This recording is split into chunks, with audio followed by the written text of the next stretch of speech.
Look who's here now. Congressman Pat Fallon, Republican from the great state of Texas.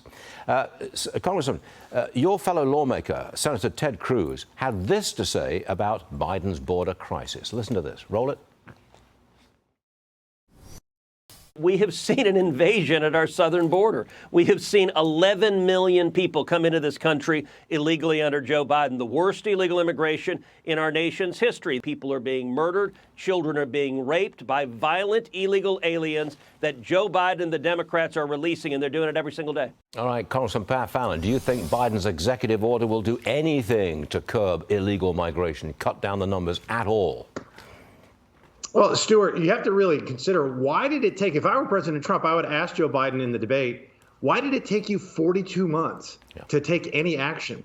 I mean, so that's almost 1,300 days. It would have taken President Trump 13 minutes to solve something like this. In fact, there was a trickle that became a flood because Joe Biden didn't want to wait in Mexico. He didn't want to have expedited removal. He wouldn't build the wall. So it lays at his feet. And remember, Stu, he also said, Congress needs to act. Congress needs to act. It was a broken record for 3.5 years. Now he finally takes some action. You know why? Because people are going to be starting to vote early in the November election in October. And that's why he's trying to, he's trying to smoke and mirrors. But the question is, how do you implement the changes that are being suggested?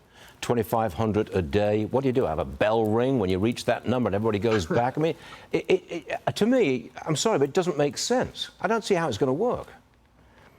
No, what you want to do is send a message to those folks that are coming, from those countries where they're coming across in droves, and say, if you come all this way, if you pay a pretty substantial amount of money, and then take on the dangers of transiting Mexico, all that's going to happen is you're going to wait in Mexico anyway. So the word gets back that don't bother coming in the first place. But Joe Biden's doing the exact opposite, where as soon as they get to the country, he coddles them, he gives them parole, and then they call back home and say, come on, this is great. They'll help you get here. Russia says the U.S. could face, quote, fatal consequences if we allow Ukraine to use U.S. weapons on targets inside Russia. This comes as Biden is going to skip the Ukraine peace conference. He's going to attend a campaign fundraiser with George Clooney instead. He's going to send Vice President Harris to the Ukraine conference. Do you believe our military is prepared to face this new world order? Well, Stuart, if he's going to send Kamala Harris, then I'm sure all our problems will be solved. Wow, that's something else. The problem with Russia and Ukraine is all Russia does is saber rattle, and then Joe Biden responds. How about acting instead of reacting? That's what Vladimir Putin's been doing for 3.5 years.